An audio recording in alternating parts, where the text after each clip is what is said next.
Buenas tardes, amados hermanos, que el Señor les bendiga en esta hora. Vamos a comenzar con la enseñanza del día de hoy, ¿verdad? Recordando que estamos en el segmento de los eslabones escondidos de la Biblia, tratando el tema de Ruth, que es un maravilloso libro, ¿verdad? Como lo hemos visto, hemos ido paso a paso, ¿verdad? Hasta ahorita, y vamos a continuar con él hasta terminarlo. Pues bien, también les recuerdo que estamos en la cuenta de Facebook y en la cuenta de YouTube, con el nombre de Juan Carlos Muñoz Rodríguez, para aquellos que nos sintonizan por primera vez. Y también les he pedido que me apoyen a ver si viendo estos videos por medio de YouTube, para incrementar el número de vistas, porque es muy importante, ¿verdad? Que nos veamos en las dos plataformas, tanto la de Facebook como la de YouTube. Facebook he tenido muy buena aceptación, pero YouTube estoy un poquito lento, entonces me gustaría que me apoyaran en ese aspecto. También les recuerdo que por las mañanas estamos hablando del libro de Apocalipsis y tenemos el tema de las 7 copas de la ira, ¿verdad? Amados hermanos, maravillosa enseñanza, y sobre todo porque el Señor nos explica, ¿verdad? Por medio de su palabra, qué es lo que está por venir. Y Él no quiere que ninguno de nosotros vivamos esas experiencias. Por eso dice su bendita palabra: Dios no hará nada si no lo anuncia por medio de sus siervos, los profetas. ¿Sí? Un siervo de ustedes no es si no me quieren considerar profeta, no hay ningún problema, pero sí una persona que les lleva a cabo el mensaje de lo que está por venir, ¿sí? Paso a paso y con toda claridad, ¿sí? Ahora bien, pues vamos a meternos a la enseñanza del día de hoy, y vimos que Ruth prepara, ¿verdad? Noemí prepara a su nuera Ruth para que vaya a la fiesta de la siega que se llevaría a cabo ese día, ¿sí? Ya vimos algunos pormenores que le da Noemí a Ruth, algunas enseñanzas, algunas indicaciones, ¿verdad? De cómo debe de comportarse dentro de ese grupo. Entonces, Noemí le recuerda a Ruth que él es que vos, el dueño de ese lugar, y que le ha puesto los ojos a Ruth, pero no puede hacer nada porque en la calidad en la que estaba Ruth, perdón, que ella era la viuda, ella era la que tenía la obligación de pedirle al que pudiera redimirla, que lo hiciera, bajo la ley de Moisés. O sea, esto no aplicaba a que si un joven se desposaba a una joven, ¿sí? Él es el que tenía que ir a pedirla, él es el que tenía que tomar la iniciativa. Pero en caso de cuando fuera una divorciada, ¿sí? Una viuda, sobre todo viuda, ¿sí? La ley de Moisés decía que ella tenía que ir primero con el que quería ella, de los parientes de su marido ya difunto, ¿verdad? Quien la redimiera. Entonces esa era una obligación por parte de Ruth, el tener que llevar a cabo esa acción, ¿verdad? De pedir, de decirle a vos que la redimiera. Ahora bien, es lo mismo, ¿verdad? Ayer hablamos de que como en la actualidad nosotros somos los que tenemos que ir a Cristo para pedirle que Él sea nuestro Salvador. No es Él el que va a venir a decir menos, yo voy a ser su Salvador, porque entonces sería una imposición. Sin embargo, Dios nos dejó el libre albedrío para que nosotros escogiéramos entre lo bueno y lo malo, entre servir a Dios y servir al mundo, entre que, pues ahora sí, que Satanás sea tu Señor o que nuestro Señor Jesucristo sea tu Señor. Esa es la decisión que nos dejó el Señor para que nosotros la tomáramos. Lo mismo pasa con Ruth, ¿verdad? Entonces Noemí le dice a Ruth: tú eres la que tienes que dar el primer paso. Ahora bien, ya le dio las indicaciones. Vámonos, la fe, dice, debe ser activa y no una fe que se ejercita desde afuera, como un asentamiento de cabeza desde la distancia. Debe ser una fe activa que hace que el pecador reclame a Jesucristo como su redentor, pues se trata de un regalo, de tu regalo que Él te da, ¿sí? Como dijera el apóstol San Pablo en Romanos 6:23, el don de Dios es vida eterna en unión de Cristo Jesús, Señor nuestro. Ok, bajo la ley de Moisés, mosaica, Ruth no solo tenía derecho a reclamar a Boaz como su pariente redentor, sino que tenía que tomar la iniciativa de reclamarle como tal, porque el incidente que estaba teniendo lugar no era un accidente común y corriente, ¿sí? Pues formaba parte de la cadena generacional que haría posible la venida de Jesucristo a esta tierra, nacido en Belén. Fíjense la importancia tan grande, ¿sí?, de este acontecimiento, ¿sí? Ruth tenía que tomar la iniciativa, ¿sí?, porque si no, no hubiera nacido el Salvador. Si Ruth se hubiera casado con otro hombre, no nace el Salvador, porque con esta acción Ruth entraba al árbol genealógico del nacimiento de nuestro Señor Jesucristo. Entonces ella como mujer tenía que tomar la iniciativa, ¿sí? Les vuelvo a repetir, pues formaba parte de la cadena generacional que haría posible la venida de Jesucristo a esta tierra, naciendo precisamente donde estaban en ese tiempo, en Belén, donde estaban, ¿sí? Por lo tanto, y como hemos leído, Ruth fue detalladamente instruida por Noemí para tomar esa maravillosa iniciativa que iba a beneficiar no nada más a Israel, sino también a todo el mundo, ¿sí? La iniciativa de Ruth no solamente iba a beneficiar al pueblo de Israel, ¿sí?, trayendo al Salvador, sino que iba a beneficiar a todo el mundo, amados hermanos. Miren nada más qué maravillosa experiencia, qué responsabilidad tan grande tenía Ruth, ¿sí? Por lo tanto, los hombres de aquel entonces se acostaban circularmente como una rueda alrededor de la era para proteger el grano de algún merodeador que pudiera tratar de robarse el grano durante la noche. Y cada hombre se acostaba con su cabeza hacia el grano, o sea, el grano en el centro y todos de cabeza hacia el grano, y daban como si fuera una rueda, todos ellos se ponían, entonces los pies los daban hacia afuera y el grano, cerca del grano se ponían la cabeza, ¿sí?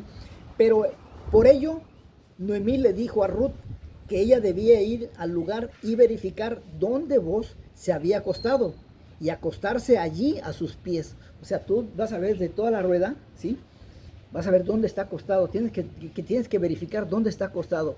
Y cuando esté él acostado, ya cuando se acuesten para cuidar, porque era un evento maravilloso, era una velada maravillosa la que hacían, una fiesta.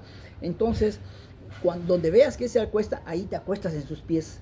Y su sábana te la echas tú encima, o sea, lo destapas, ¿sí? Allí debía extender el borde, el manto de Boaz sobre ella, para que él supiera, para que él se diera cuenta que ella buscaba su refugio y su protección. O sea, por eso él se acuesta y se pone su manto, ¿sí?, porque es de noche, pero su mantilla, pero Ruth se la quita, ¿sí? Quizás no se la quita todo, pero una parte, con esa mantilla Ruth se arropa. ¿Con qué finalidad? Porque ella con ello él se tenía que dar cuenta que ella buscaba de su refugio y de su protección. Igual pasa con nosotros, amados hermanos, buscamos el refugio, buscamos la protección de nuestro Señor Jesucristo. Nosotros somos los que tenemos que ir, ¿verdad?, a Él, ¿sí? Ahora, esto era una manera simbólica y humilde de decirle a Boaz que ella estaba dispuesta a aceptarle como su pariente redentor para tomar el lugar de Mahalón, su primer esposo. Y por ello Ruth actuó según la sugerencia de Noemí. Fue una manera discreta y humilde de proceder. Y veremos ahora que así lo interpreta Boaz. Leamos ahora el versículo 5 de este capítulo 3, dice, y ella respondió. O sea, esto todavía no sucedía, esto todavía lo estaba haciendo, le estaba dando las indicaciones Noemí, todavía no llegaba a ese momento, ¿verdad? Noemí no le estaba aconsejando a Ruth que hiciese alguna cosa impropia, por una parte, ella iba a reclamarle como redentor, y por otra, la era o lugar donde se trillaba el grano de la cosecha era un lugar público, donde los segadores se encontraban reunidos con sus familias. Y ojo, Ruth aún no era familia, era una trabajadora, ¿sí?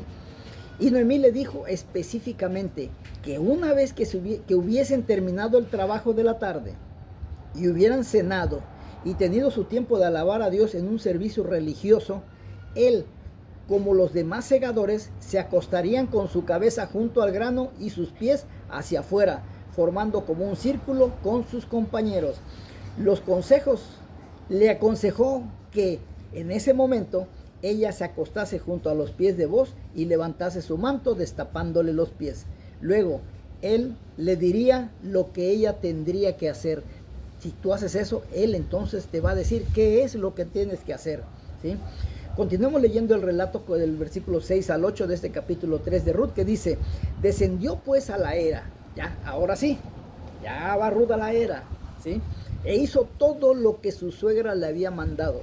Y cuando Booz hubo comido y bebido y su corazón estuvo contento, se retiró a dormir a un lado del montón de sus compañeros, ¿verdad? Entonces ella vino calladamente y le descubrió los pies y se acostó. Y aconteció que a la medianoche se estremeció aquel hombre y se volvió, y he aquí una mujer estaba acostada a sus pies.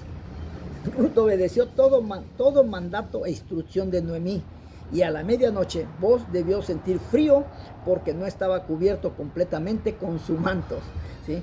Se sentó y descubrió que alguien estaba acostado a sus pies, y al fijarse más detenidamente descubrió que era una mujer, y en esa oscuridad él le preguntó su identidad, y la contestación de Ruth fue por demás notable y valiente y maravillosa, amados hermanos.